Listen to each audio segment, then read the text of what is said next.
Check out carmarshal.com. The link is in the description. They help support us.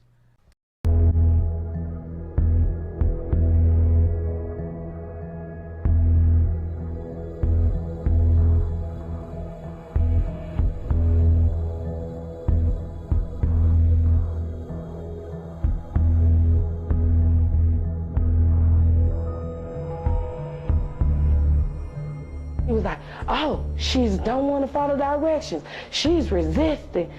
I'm gonna taser you. No, taser her.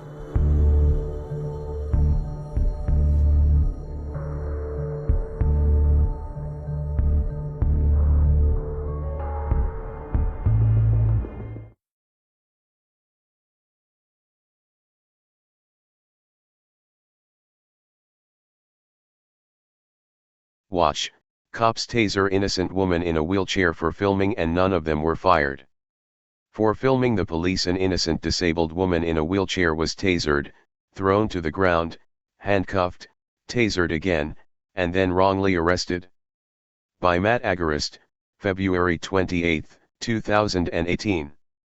Harris County, TX, caught on video deploying a taser against a mother in a wheelchair for doing nothing other than simply recording her daughter's arrest. Several deputies from the Harris County Sheriff's Office became the subject of an internal affairs investigation in November of 2016 for needlessly attacking the disabled woman. This week, the results of this investigation were finally released, and this innocent woman was told by the department that the cops who did this to her would face no consequences. Instead of treating her like a human being, the deputies can clearly be seen grabbing Sheketha Holman's cell phone and throwing it away before tossing the disabled woman until she collapsed out of her wheelchair. In November of 2016, Holman, 36, arrived at a Valero gas station in Northwest Houston after discovering her daughter was under arrest for marijuana possession and criminal mischief.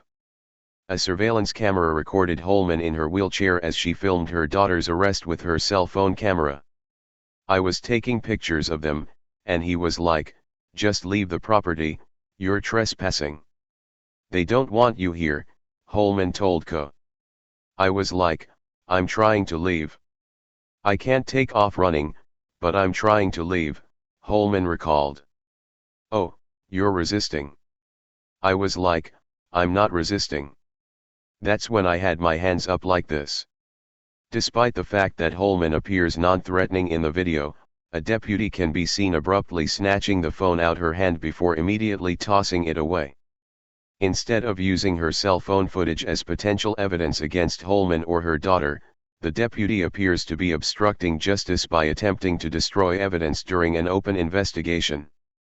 Ironically, wearing a shirt with the words love, love, love written across the front, Holman's body suddenly seized up before falling out of her wheelchair and collapsing to the pavement when a deputy deployed a taser against her.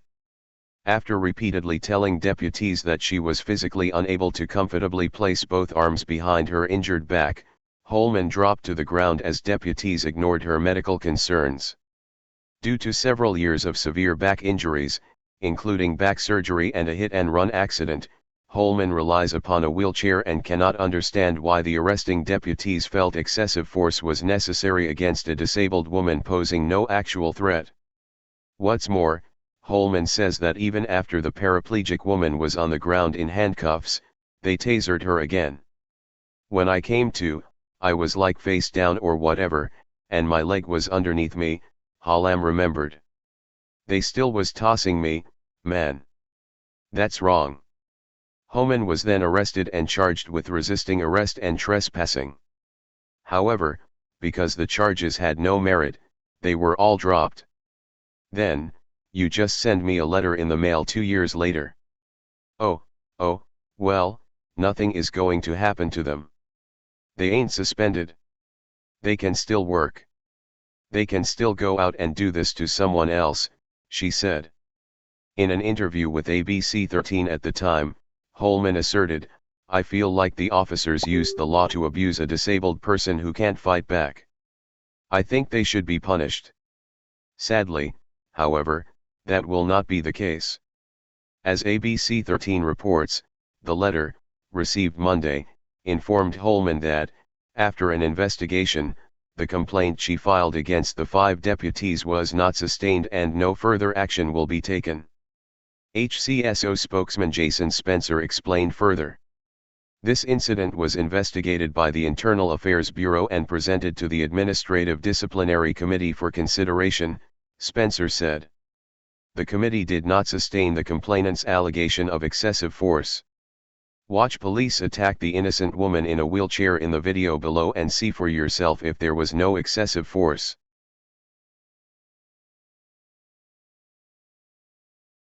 County, this is Charlotte County Cop Watch, and I wanted to explain what fair use is.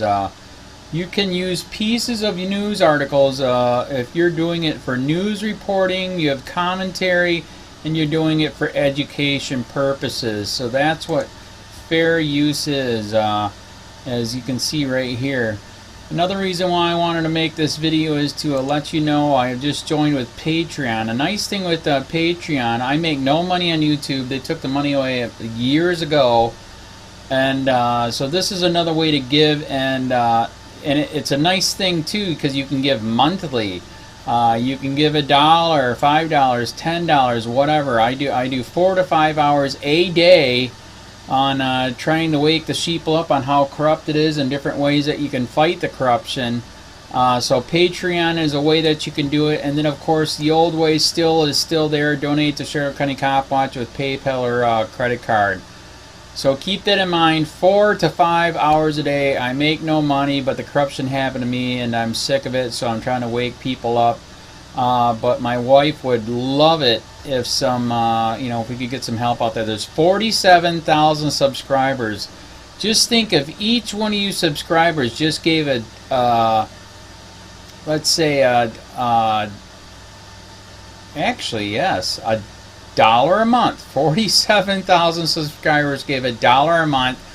That would be awesome. That's not going to happen. But anyways, that would be great if it did happen. But, do the math in your head. Just think about it. Like I said, 4 to 5 hours a day. I get no money from YouTube. YouTube has gone nuts. You can't do anything anymore. They're taking the money away everywhere. So these are a couple different ways that you can still help out with all this time that I put in. And as you know, I'm in a special situation where, at least I can do it. 4 to 5 hours a day. We have a cleaning company during the day. That's what allows me to do this, and we're debt free. So this is my hobby. I don't go fishing and all that other crap. I try to save the world. So help me out to make the wife happy, man. In fact, if you guys did give $1 a day, and there was 47,000 of you, and you did it, and each of you gave $1, and that was every month, oh my God, yes, I could quit. I could start suing them. Another idea too that we have is, if I got, some funds, we could actually contact everyone that has been ticketed and or arrested and put in jail and start sending them postcards to let them know we're here, and to see if everything went all right, and if it didn't, find out their story. So we could even do more investigations and more lawsuits. Lawsuits take money. So just think about that. 47,000 of you so far right now. $1 a day. $1 a month on Patreon, or $5 a month Patreon, 10, 20, whatever. Just do the math in your head. Help out. This is a lot of work every single day. Thanks.